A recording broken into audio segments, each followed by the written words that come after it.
Hi, my name is Charlie Rossi. I'm out here in Leeds, England today to talk to some people about EU migration and get their thoughts on it. What percentage of the UK population is Muslim? 20? 9%. And you say? 16%? 16%. 22? 15, 20%? 10? Let's say 25%? 30? 55. 40?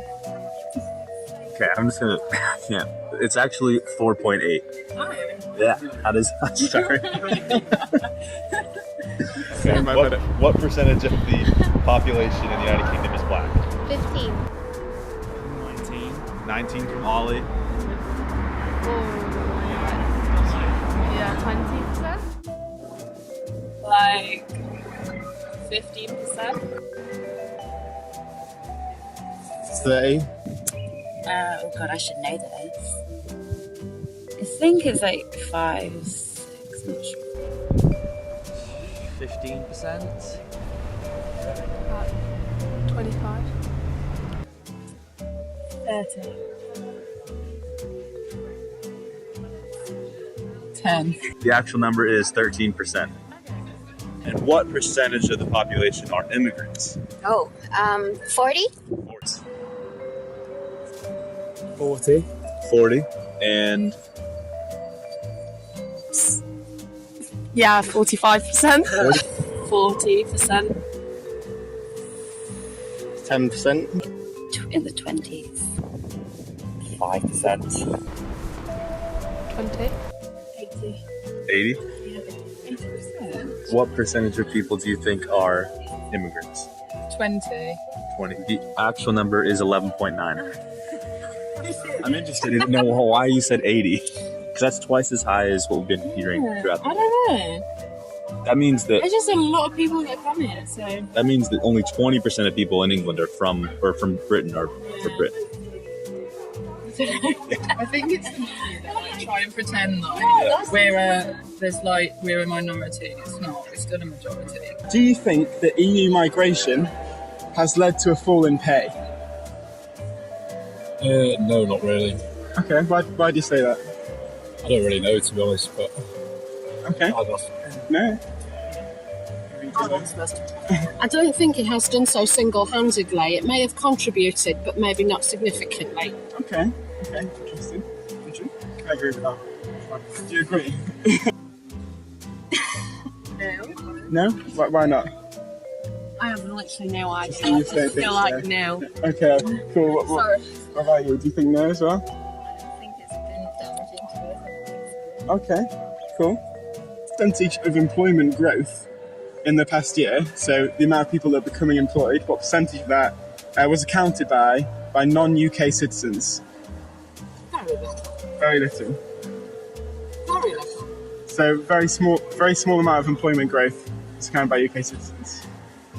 Do you all agree? Yeah. Okay. 6? 6%? Yeah. 6% of employment growth? Yeah, fairly small. 6.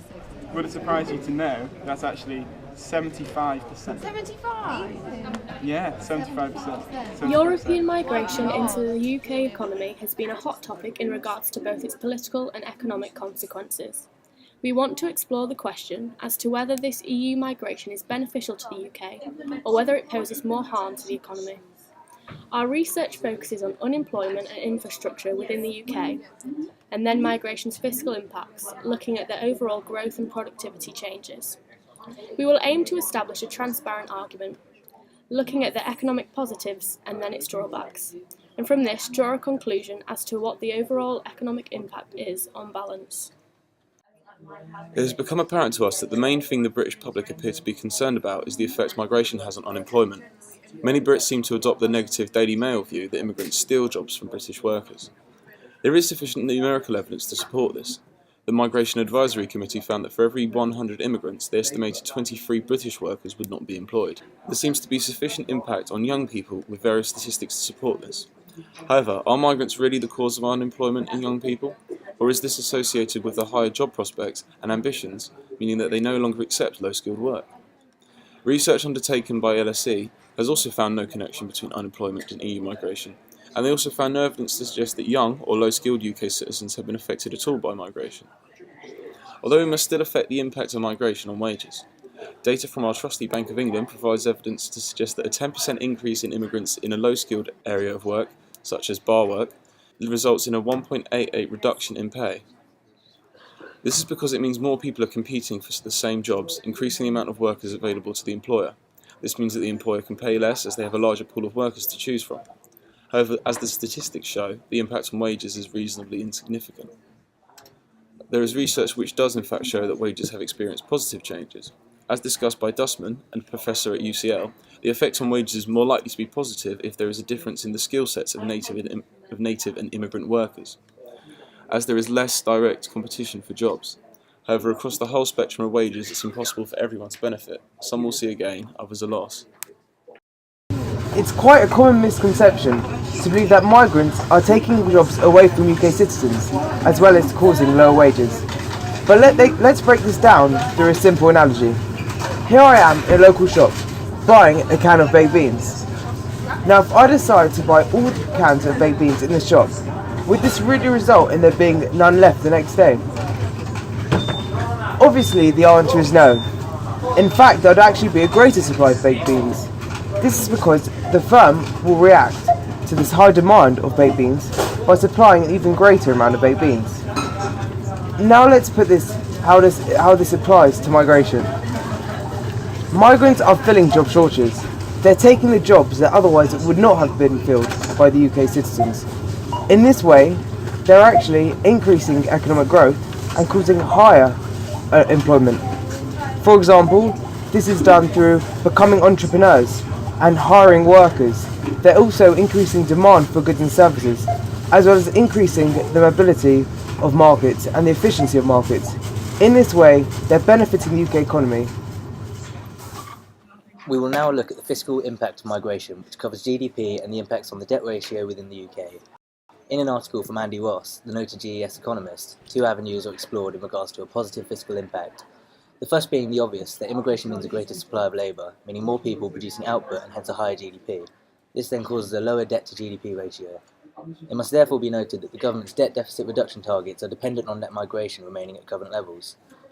The second avenue in which EU migrants provide a net positive fiscal contribution to the UK is the fact that these migrants are on average the net contributors to the Treasury, paying more tax receipts than they take out in services. These positive fiscal impacts are particularly important considering the UK has an ageing population, meaning more old people within society depending on government services provided by these young migrants' tax receipts.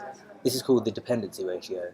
This is backed up by the Office for Budget Responsibility, who claim that this migration will aid this dependency ratio all the way up to 2062. In addition, the Office for Budget Responsibility calculated in 2013 that if net migration were to fall to zero, this will lead to a 40% increase in the UK's debt to GDP ratio. It is also evident that on average, these EU migrants tend to be younger and better educated than the UK citizen. This may mean greater skills so the workers are more productive. It must be said, however, that the long-term effect of migration on growth is one that is hard to measure, as there may be too many contributing factors to growth, such as infrastructure to isolate migration alone. It can also be argued that the common causes of lower UK productivity is the financial system within the UK. This is made up of the Bank of England, Treasury and commercial banks, helping out firms in the UK that should be allowed to fail. To summarise, fiscal impact, evidence suggests that there is a small positive effect on the economy overall, mainly due to the fact migrants on average pay more tax and take out less in welfare and public services than the average Briton. That concludes our brief insight into EU immigration and its effects on the UK, exploring main macroeconomic indicators and impacts on UK infrastructure. For all such evidence, we have come to the conclusion that the public perception on EU immigration is more negative than the reality. This is consistent with our findings from interviews. The vast majority of people not only overestimated the level of EU immigration, but also the negative effects. Our research reveals the significant positive effects that EU immigration has on fiscal indicators such as GDP and productivity, debt ratio, and the country's dependency ratio.